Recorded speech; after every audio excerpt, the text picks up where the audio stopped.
Iran এমন এক দেশ যার উল্লেখ আছে কুরআন, বাইবেল ও তাওরাত তিনটি আসমানি কিতাবেই। কুরআনের সূরা আর-রুমে সরাসরি রোমান-পারস্য যুদ্ধের ভবিষ্যদ্বাণী রয়েছে।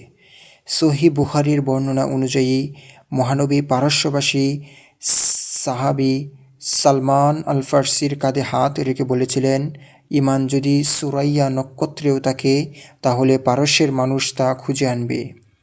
ইসলামের ৬টি প্রধান সুন্নি হাদিস গ্রন্থের সংকলকরা প্রত্যেকেই ছিলেন পারস্য বা ইরানি বংশোদ্ভূত। বাইবেলে পারস্যের রাজা সাইরাসকে একমাত্র ইহুদি ব্যক্তি হিসাবে ঈশ্বরের অভিষিক্ত বলা হয়েছে। ঈসাইয়া গ্রন্থের বর্ণনা অনুযায়ী তিনি বাবিলে বন্দী ইহুদিদের মুক্তি দিয়েছিলেন এবং জেরুজালেমে মন্দির নির্মাণের সুযোগ করে দিয়েছিলেন।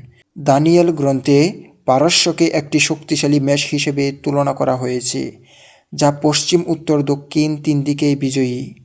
তাওরাতের অংশে স্ক্রোল অব স্টারে পারস্য সাম্রাজ্যের রাজনৈতিক কাহিনী বিস্তারিতভাবে এসেছে। ইহুদি পণ্ডিতরা ইরানের বর্তমান নেতৃত্বকে সেই কাহিনীর হামানের সাথে তুলনা করেছেন। বাইবেলের ইজিল ৩৮ নং অধ্যায়ের শেষ জামানার যে যুদ্ধের কথা বলা হয়েছে সেখানে পারস্যের নাম সরাসরি উল্লেখ আছে। অনেক খ্রিস্টান ধর্মতাত্ত্বিক বর্তমান ইরান-ইসরায়েল সংঘাতকে সেই বর্ণনার সাথে মেলালেও এই দাবির পক্ষে কোনো সত্যতা মেলে না। তবে তিনটি ধর্মের স্কলাররাই সতর্ক করে দিচ্ছেন, কোনো বর্তমান ঘটনাকে নিশ্চিতভাবে ভবিষ্যদ্বাণী পূর্ণতা বলা সঠিক নয়। বাইবেল গবেষকরা বলেছেন, ইজেকিয়েলের যুদ্ধের শর্ত এখনও পুরোপুরি মেলেনি।